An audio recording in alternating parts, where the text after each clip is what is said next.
இன்றைய புனிதர் ஜூன் 22 புனித நோலா பவுலினோஸ் ஆயர். பிறப்பு 355 போர்த்தோ, பிரான்ஸ். இறப்பு ஜூன் 22 431. இவர் பிரான்ஸ் நாட்டில் ஒரு உயர்குடியில் தோன்றியவர். இவர் தமது 25ஆம் வயதிலேயே திறமைமிக்க பேச்சாளராகவும் கவிஞராகவும் விளங்கினார். இவர் அரச அவைக்கு மக்களின் பிரதிநிதியாக தேர்ந்தெடுக்கப்பட்டார். வாலண்டினியன் என்ற அரசன் இவரை கம்பாக்ஞா மாநிலத்திற்கு ஆளுநராக நியமித்தார். இவர் மெய்மறையில் சேர்வதற்கு முன்னரே திரேசியா என்ற ஒரு கிறிஸ்தவ பெண்ணை திருமணம் செய்து கொண்டார். இவர் 385ஆம் ஆண்டு திருமுழுக்கு பெற்றார். அந்த ஆண்டில் அவரது ஒரே மகன் குழந்தை பருவத்திலேயே இறந்துவிட்டான்.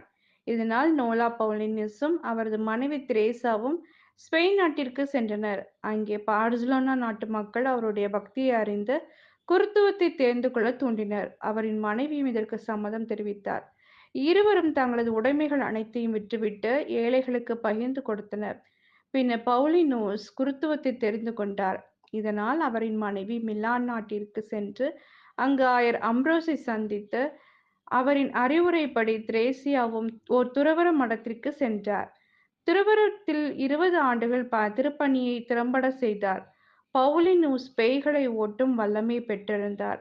இவரைப் போல ஒரு புனிதத்துவ வாழ்வை எவராலும் வாழ முடியாது என்று புனித அகஸ்டின், புனித ஜெரோம், புனித ஆம்ப்ரோஸ் ஆகியோர் தங்களின் வரலாற்றில் குறிப்பிட்டுள்ளனர். புனித மார்ட்டின் இவரை இயேசுவின் நல்லாயன் இவரே என்று குறிப்பிட்டுள்ளார். ஜெபம். அதிசயமானவரே எம் இறைவா, நீர் புனித பவுலினூஸை திருமண வாழ்வில் ஈடுபடுத்திய பின் குருத்தோ வாழ்விற்கு தேர்ந்தெடுத்துள்ளீர். உமது புனிதத்துவ வாழ்வை அவரின் வழியாக இவ்வுலகிற்கு வெளிப்படுத்தியுள்ளீர். இதோ இன்றைய நாளில் திருமணம் செய்த ஒவ்வொருவரையும் பாதம் சமர்ப்பிக்கிறோம்.